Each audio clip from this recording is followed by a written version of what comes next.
Before we begin today's story, take a moment to subscribe to the channel if you enjoy emotionally driven stories that stay with you long after the video ends.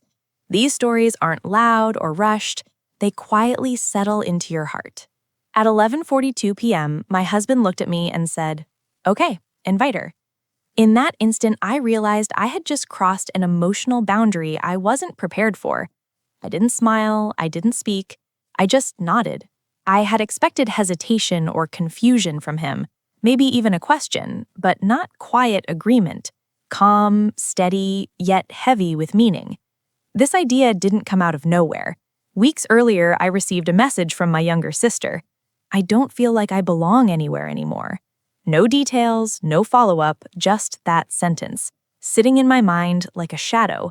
We grew up close, sharing rooms, secrets, and small moments. But we were also different. I sought stability, she chased change.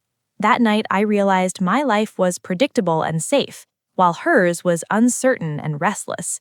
The thought struck me suddenly. What if offering support and care isn't enough unless I act now? I let it sit with me for a couple of days. Eventually, I tested the idea out loud after dinner. "What would you say if she came to stay for a while?" I asked casually. He didn't look up. "How long?" "I'm not sure. A few weeks, maybe longer." He nodded. "She's family." That should have been the end, but it wasn't. I had something deeper I wanted to communicate. A few nights later, I spoke honestly. "She doesn't just need a place, she needs support. She needs us." He looked at me attentively. "Are you asking me or telling me?" I didn't know. I wanted him to decide. I wanted a clear yes or no. Instead, he asked softly, "Will this change things?"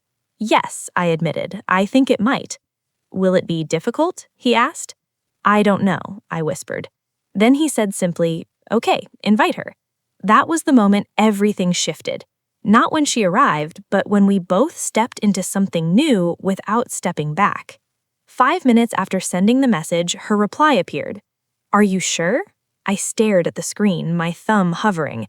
My husband watched quietly from across the room, as if he already knew this was bigger than just a visit. "Yes," I typed back. That night, I didn't sleep, not from excitement, but from the weight of what was about to happen.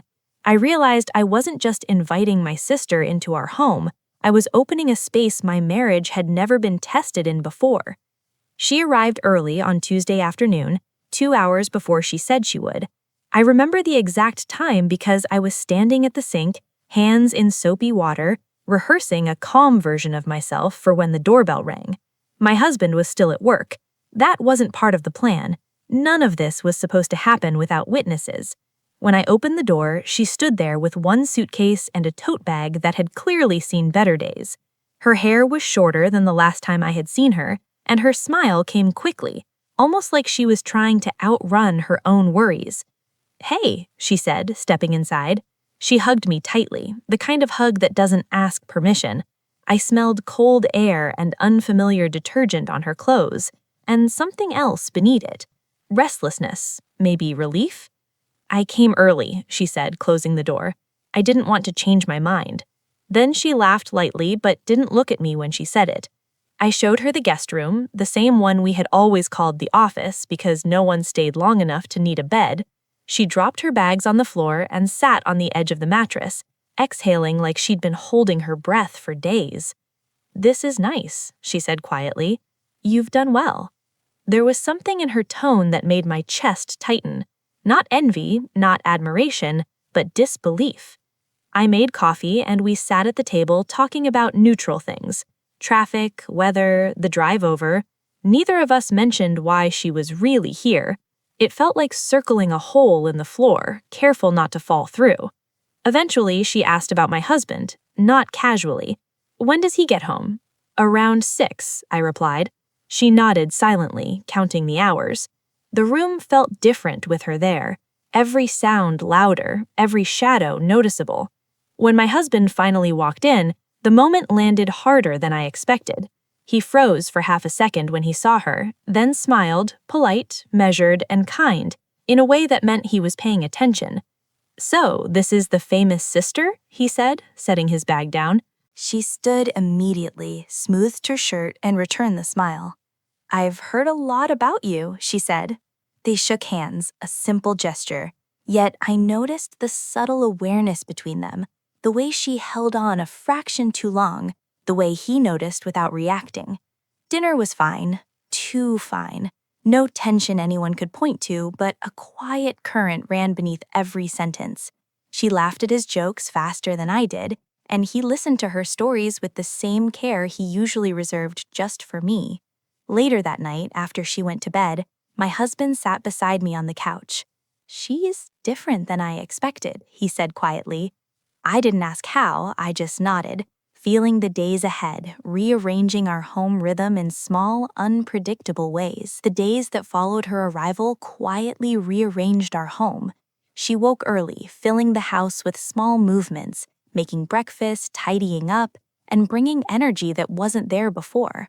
My husband started coming home earlier than usual, seemingly drawn into the changes she brought. I noticed because I was counting the hours, watching how our routine shifted. They talked while I answered emails or prepared meals. They laughed while I folded laundry. Nothing inappropriate, just subtle signs of connection and familiarity that made me hyper-aware of my own presence. One evening, I walked into the kitchen and found them standing close together, looking at something on his phone. When they noticed me, they stepped apart at the same moment. My heart raced, though nothing had happened. That night, lying in bed, my husband reached for my hand. "You okay?" he asked quietly. "Yes," I said too quickly.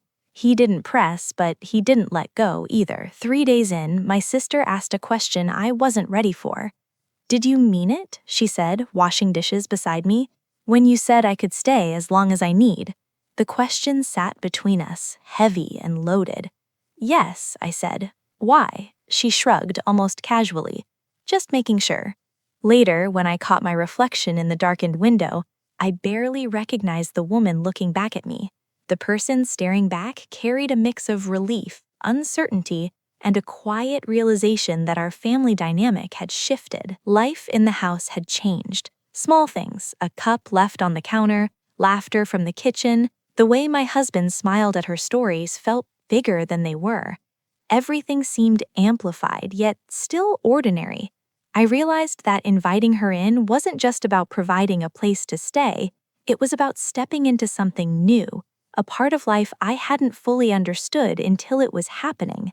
And though nothing inappropriate had occurred, the house felt different, as if the walls themselves were listening.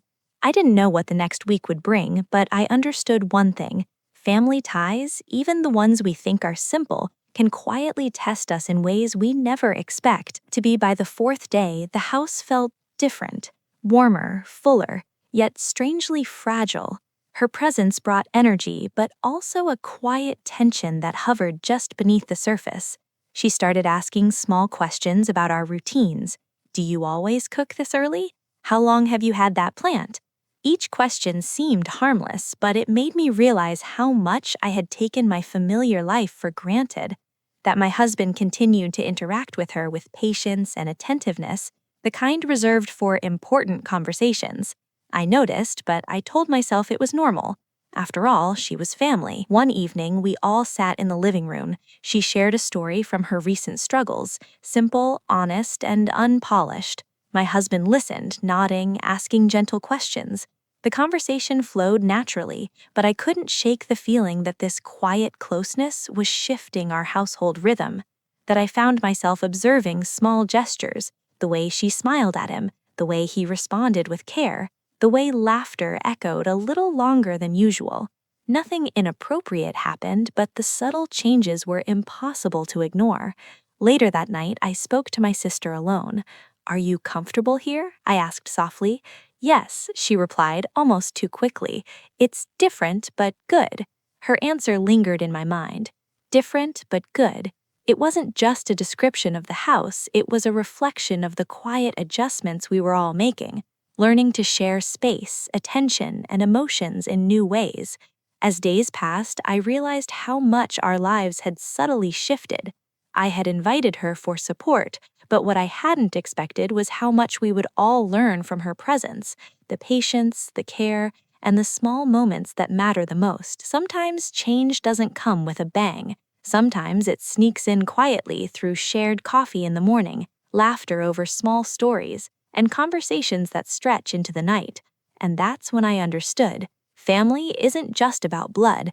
It's about learning to adapt, to support, and to notice the little ways someone's presence can reshape a home and a heart. Sometimes the smallest changes bring the biggest lessons.